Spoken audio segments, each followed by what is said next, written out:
बिस्मिल्लाहिर्रहमानिर्रहीम। Dear students, अस्सलाम वालेकुम। आज हम मैकेनिकल सेकंड ईयर के लेक्चर के साथ हाज़िर हुए हैं। इसमें हम जो है वो मशीन शॉप के हवाले से पढ़ेंगे। इसमें हमारे मैकेनिकल, इलेक्ट्रिकल और मेटलर्जी एंड वेल्डिंग 3 क्लासेस जो हैं इससे रिलेटेड हैं। इसमें हम जो है हैंड टूल्स पढ़ रहे थे, इंट्रोडक्शन टू हैंड टूल्स। इसमें हमने जो है पहले पढ़ा मेजरिंग टूल्स, जिसमें micrometer, vernier caliper, inside outside caliper जो है उनको डिस्कस किया था। आज हम जो है वो इम्पैक्ट टूल्स और जो है उसके साथ फोल्डिंग एंड क्लैंपिंग टूल्स के बारे में डिस्कस करेंगे। इम्पैक्ट टूल्स ऐसे टूल्स जो कि किसी भी वर्कपीस के ऊपर जो है इम्पैक्ट करने के लिए, स्ट्राइक करने के लिए इस्तेमाल करते हैं या चोट लगाने के लिए इस्तेमाल करते हैं, इम्पैक्ट टूल्स कहलाते हैं।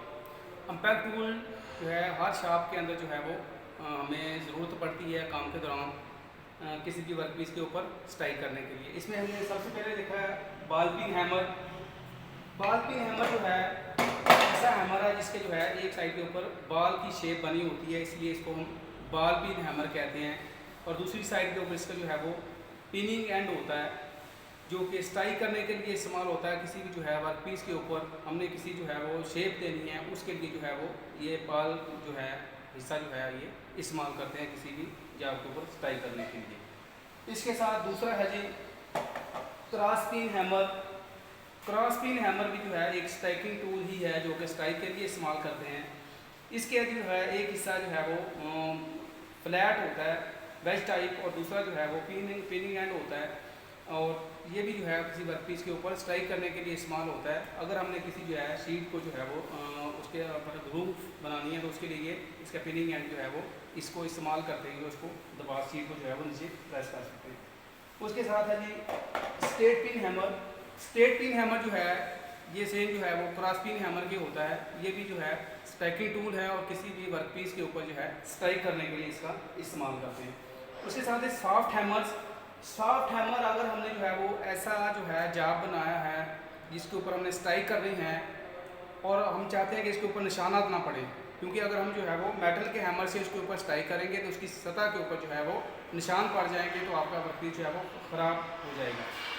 उसके लिए हम जो है वो सॉफ्ट हैमर इस्तेमाल करते हैं। सॉफ्ट हैमर में रबर हैमर भी होता है, लीड हैमर भी होता है, उसके अलावा प्लास्टिक का हैमर भी जो है इस्तेमाल करते हैं।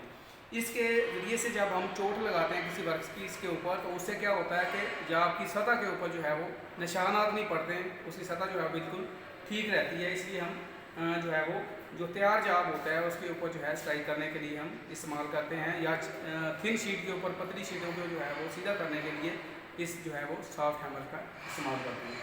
उसके साथ है जी क्लॉ हैमर।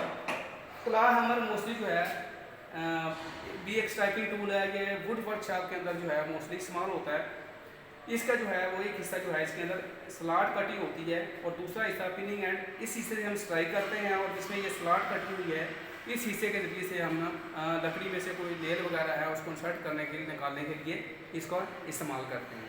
तो ये था हमारा क्लॉ हैमर। उसके बाद आते हैं जी folding and clamping tools. Workshop के अंदर जब हमने किसी भी जो है वो वर्कपीस पे काम करना है जिस जॉब के ऊपर, तो हमें ज़रूरत होती है कि उसको अच्छी तरह से क्लैम्प करें। तो उसको क्लैम्प करने के लिए या होल्ड करने के लिए जो हम टूल्स इस्तेमाल करते हैं उनको फोल्डिंग टूल्स या हम क्लैंपिंग टूल जो है वो कह सकते हैं। फोल्डिंग एंड क्लैंपिंग टूल्स के अंदर जो है वो सबसे पहले था बेंच वाइस। जैसा कि नाम से ज़्यादा कि ऐसा वाइस जो कि बेंच के ऊपर फिक्स होता है, इसको बेंच वाइस कहते हैं। इसके अंदर हम जो है वो जाब को पकड़ के जो है वो हैंड एक्सा की मदद से काट सकते हैं। अगर हमने फाइलिंग करनी है तो फाइलिंग के लिए भी वर्कपीस जो है इस बेंच वाइस के ऊपर क्लैम्प किया जा सकता है। स्विवेबल वाइस जो है ये भी बेंच के ऊपर ही क्लैम्प होती है, लेकिन इसका ये बेंच वाइस और इसमें डिफरेंस ये होता है कि बेंच वाइस जो है बिल्कुल फिक्स होती है और स्विवेबल वाइस जो होती है इसकी बेस जो है वो जो है स्विवेबल कर सकते हैं। इसको हम किसी भी जो है एंगल पे घुमा सकते हैं, इसीलिए इसको जो है स्विवेबल वाइस कहते हैं। ये वाइस भी जो है वर्कपीस को क्लैम्प करने के लिए इस्तेमाल करते हैं। आगे जी machine vice. Machine vice mostly machine के ऊपर जो है वर्कपीस को क्लैम्प करने के लिए इस्तेमाल करते हैं। ये मशीन के ऊपर जो है फिक्स होती है। उसके बाद सी क्लैम्प है। सी क्लैम्प सी शेप का होता है। ये वर्कपीस को जो है वो मुख्तलिफ कंडीशन के अंदर हम क्लैम्प करने के लिए इस यहाँ से लूज करके इन दोनों जो है जबड़ों के दरमियान वर्कपीस को क्लैम्प करके जो है अपना वर्क जो है वो परफॉर्म कर सकते हैं। उसके साथ है जी grip plier. Grip plier mostly plier की तरह का ही होता है, लेकिन इसमें फंक्शन ये होता है कि हमने ड्रिल मशीन के ऊपर किसी वर्कपीस के अंदर ड्रिल करनी है, होल करनी है, तो उसके लिए जो है हम जाब को पकड़ना ज़रूरी होता है। तो हम इस ग्रिप प्लाई के ज़रिए से पकड़ के जो है किसी वर्कपीस के अंदर ड्रिल कर सकते हैं। इसमें ये होता है कि हम जो है अपनी जाब की मोटाई के मुताबिक जो है इन जबड़ों को खोल के जो है इसके अंदर पकड़ लेते हैं। यहाँ से प्रेस करेंगे दोबारा तो वर्कपीस सेल्फ जो है क्लैंप हो जाएगा, हमें इसको पकड़ने की ज़रूरत नहीं रहेगी। तो ये सेल्फ ग्रिप प्लाई जो है इसको हम सेल्फ ग्रिप प्लाई भी जो है कह सकते हैं। ये वर्कपीस को जो है वो होल्ड करने के लिए यूज़ करते हैं। आए हम आपको जो है वो बेंच वाइज, स्विvel वाइज के बारे में जो है वो मशीन जाके जो है वो दिखाते हैं कि ये कैसे फिक्स होते हैं, इनके ऊपर वर्किंग हम किस तरह से करते हैं। ये है जी हमारे पास बेंच वाइज, जो कि बेंच के ऊपर लगी हुई है। इसके ऊपर ये शीट है, मेटल की शीट है, उसके ऊपर ये नट बोल्ट की मदद से वाइज को फिक्स किया गया है। इसके अंदर ये इसका हैंडल होता है, इसको हम जो है वो खोल के इन जबड़ों के दरमियान में वर्कपीस को जो है क्लैंप करते हैं। इनके दरमियान जब प्रेस करेंगे तो ऐसे वर्कपीस इनके दरमियान में क्लैंप हो जाएगा। ये इसके जो है वो जबड़े हैं, वो ये इसका हैंडल है। तो इन दोनों जबड़ों के दरमियान में वर्कपीस को क्लैंप करके हम अपना वर्किंग जो है वो परफॉर्म कर सकते हैं। दूसरा है जी स्विvel वाइज, बताया आपको। स्विvel वाइज की जो बेस होती है, इसको ये जो लगे हुए हैं स्क्रूज, इनको हम अगर लूज़ करेंगे यहाँ से घुमा के, तो इसकी बेस जो है ये किसी एंगल के ऊपर स्विvel कर सकती है। इसमें ये होता है कि हमने वर्कपीस जो है वो क्लैंप किया है, उसके ऊपर फाइलिंग करनी है या कटिंग करनी है, तो हम जो है उसको अपनी पोजीशन के मुताबिक जो है घुमा के उसके ऊपर जो है अपना ऑपरेशन परफॉर्म कर सकते हैं। उसके बाद है ये तीसरा मशीन वाइज। मशीन वाइज ये मशीन के ऊपर लगी हुई है, ये शेपर मशीन है, इसके ऊपर हम क्लैंपिंग के लिए इस मशीन वाइज को इस्तेमाल करते हैं।